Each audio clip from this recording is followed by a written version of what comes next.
একই রকম ভাবে আমরা যখন দেখলাম আরজিকর কাণ্ডে সিবিআই তদন্ত দেওয়া হলো কোর্টের নির্দেশে, তখন রাজ্যের প্রশাসন কোন একটা জায়গায় তাদের হাত গুটিয়ে নেওয়ার চেষ্টা করছেন। আমরা দেখেছেন যে আমরা শুধুমাত্র রাজ্যের পুলিশ প্রশাসন নাই, একই সঙ্গে আমরা সিবিআই দপ্তর অভিযান করেছি। আমরা কেন্দ্র সরকারের কাছে দাবি করেছি কঠোর আইন এবং তার পাশাপাশি আরজিকর কাণ্ডের দ্রুত বিচার করতে হবে। কিন্তু আমরা কোর্টের পর্যবেক্ষণ কি দেখলাম?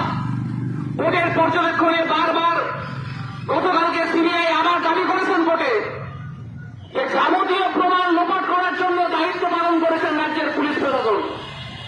সে বক্তব্য আমরা বামপন্থীরা বারবার বিভিন্ন অবস্থান বিক্ষোভ, বিভিন্ন মিছিল মিটিং এর মধ্য দিয়ে বলেছি যে মমতা ব্যানার্জি যখনই সিবিআই তদন্ত চালু হবে হাইকোর্টের নির্দেশে নিজেদের দায় গুটিয়ে নেওয়ার চেষ্টা করছেন এই রাজ্য সরকার, যে আমাদের দায়িত্ব এখানেই শেষ, এবারে যা দায়িত্ব সেটা সিবিআই এর শুরু হবে।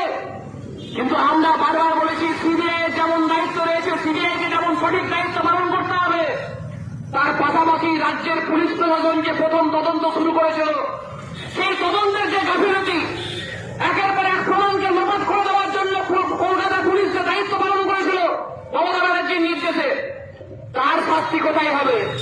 যার জন্য আমরা দাবি করেছিলাম সিবিআই কে রাজ্যের পুলিশ প্রশাসন কলকাতা পুলিশকে এই তদন্তের আওতাভুক্ত করতে হবে। রাজ্যের পুলিশ মন্ত্রী হিসেবে মমতা ব্যানার্জি তার দায় এড়াতে পারে না, তাকেও এই তদন্তের আওতাভুক্ত করতে হবে। আজকে আমাদের যে বক্তব্য, সিবিআই এর বক্তব্য কোর্টে একই রকম বক্তব্য, যেটা আমাদের আইনজীবীরা বিকাশ রঞ্জন ভট্টাচার্যের মতন বামপন্থী নেতারা কোর্টে বারবার দাবি করেছেন যে রাজ্যের পুলিশ প্রশাসন বারবার এই রাজ্যের একাধিক তরুণীর যে ধর্ষণের ঘটনা, সেখানে দোষীদের মাথা টানা দিয়ে আড়াল করানোর জন্য, রাজ্যের যে কলঙ্কিত অধ্যায় ঢাকা দেওয়ার জন্য মমতা ব্যানার্জি পুলিশ মন্ত্রীর নির্দেশে গোটা রাজ্যের পুলিশ প্রশাসন এই অপরাধীদের আড়াল করার জন্য চেষ্টা করে যাচ্ছে। যার জন্য আমরা পুজোর আগে বলেছিলাম যে পুজো তো হবেই, মানুষ উৎসব তো পালন করবেই, আরো অনেক বাঙালিদের উৎসব হবে, আমরা সমস্ত উৎসবে মানুষ সামিল হোক আমরা চাই।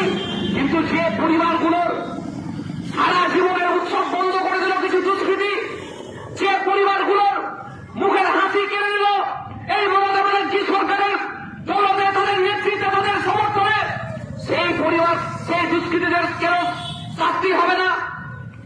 কেন রাজ্যের পুলিশ প্রশাসন, কেন কলকাতা পুলিশ তাদের লুকানোর চেষ্টা করবে?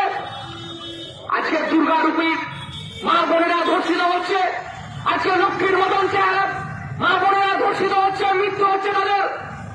আজকে তাদের ধর্ষণকারীদের যদি শাস্তি না হয়, এই তৃণমূল কংগ্রেস বড় বড় বক্তৃতা করছেন তারা বিভিন্ন সভামঞ্চে, অথচ তাদের দলের মন্ত্রী নেতারা, তাদের নেতৃত্বে তাদের এই পুলিশ প্রশাসন দলদাসের মতন কাজ করছেন। আমরা বারবার বামপন্থীরা বিভিন্ন গণসংগঠন, আমাদের টিআইএফের নেত্রী, টিআইএফের বিভিন্ন নেতারা রাজ্যের বিভিন্ন প্রান্তে ছুটে সমস্ত ধর্ষণ কাণ্ড যেখানে ঘটছেন, খুন ঘটছেন, রাজধানী যেখানে হচ্ছে, আমরা দেখলাম ফারাক্কায় 9 বছরের একটা শিশু, তার খুন হলো, এখনো তদন্ত পুলিশের আমরা সেরকম কোনো ভূমিকা দেখতে পাইনি, একজনকে অ্যারেস্ট করা হয়েছে।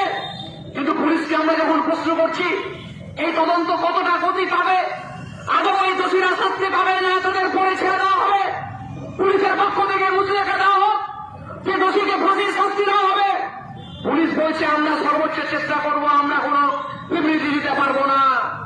কিন্তু এই তৃণমূল কংগ্রেস পরিচালিত এই পুলিশ প্রশাসন ছুটে জগন্নাথকে আমরা দেখেছি অনেক ঘটনা ঘটে যাওয়ার সঙ্গে সঙ্গে পুলিশ খুব তৎপরতা দেখায়, কিন্তু 2 দিন 5 দিন 10 দিন কেটে গেলেই সেই পরিবারের পাশে এই পুলিশ বা রাজ্য সরকার থাকে না, এবং দোষীরা একের পর এক পরে ছাড়া পেয়ে যায় 2 মাস 3 মাস 4 মাস পরে। যার জন্য বিভিন্ন ঘটনা যখন ঘটছে, আমরা দেখলাম ফারাক্কায় ঘটনায় সাধারণ মানুষ রাস্তায় নামলো, আমাদের বাম টিআইএফের নেতারা, জেলা সম্পাদক, জেলা সভাপতিরা, রাজ্য নেতৃত্ব যখন ছুটে গেল, দেখলাম প্রচুর মানুষ, মহিলারা রাস্তায় নামলো। ফারাক্কার ঘটনায়, শিশু ধর্ষণ এবং খুনের ঘটনায় মানুষ বলছে আমরা পুলিশের ওপর আমাদের কোনো আস্থা নেই। 1 মাস 1.5 মাস এই পুলিশ সহানুভূতি দেখাবে, তৃণমূলের এমএলএ নেতারা সহানুভূতি দেখাবে, তারপর দোষীদের আড়াল করার জন্য পুলিশ টাকা পকেটে গুটে নিয়ে আবার দোষীদের শাস্তি দিতে পারবে না, তাদের তারা নির্দোষ হিসেবে ঘোষণা করবে। যার জন্য বারবার আমাদের টিআইএফের নেতাদের দ্বারস্থ হয়েছে